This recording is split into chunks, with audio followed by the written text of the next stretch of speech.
So how is the image quality on the Osmo Pocket in the slow motion setting? Now in the slow motion setting, it's capturing 120 frames per second, and it's doing so at 30p. You can't pick 24, 25 or anything else. It only does it at 30p. So that's a limitation you do need to be aware of. In terms of image quality, does an okay job. There is a substantial crop. It's around about 2 times over what it normally is if you're shooting in the other modes. And you will notice a bit more noise and the picture's not quite as sharp. But you can get decent results.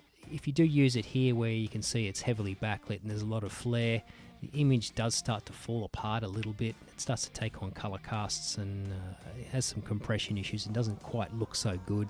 The bit rate that this is being captured at is pretty low for 120 frames per second in HD. It's only around about 25, I think, megabits per second. So as you can see, here's some more shots, and you can see here this is a more controlled lighting situation, and you can see it performs a lot better here. It's a lot sharper, the picture looks a lot better than we just saw previously. You don't have any of those nasty sort of color casts coming on, etc, etc.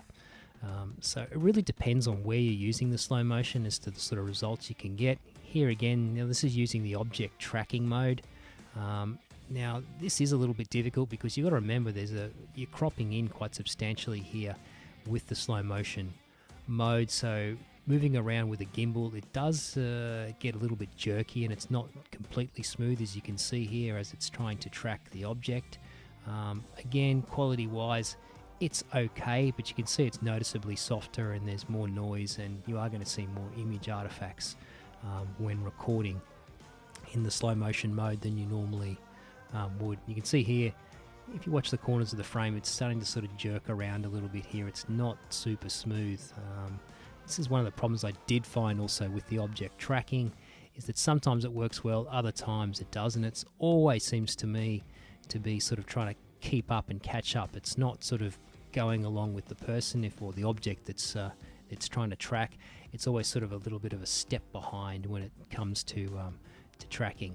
It does work all right, and as you can see, there's nothing wrong with this shot, but you just need to be aware of some of these things when you're shooting in the slow motion mode.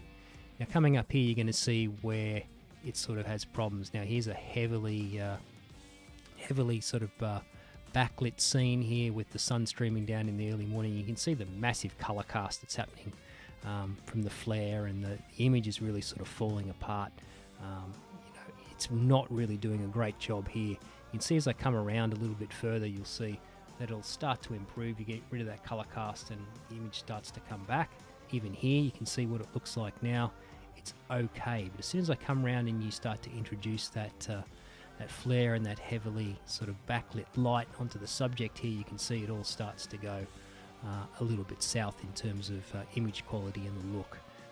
This is just something you need to be aware of when shooting either in slow-mo or any normal conditions, that it can struggle depending on where you're trying to capture your shots. Sometimes it works, the Osmo Pocket looks good, other times it doesn't look really good, and that's the mark of a consumer camera or a camera at this sort of price, is that's what you should be expecting. You shouldn't expect miracles.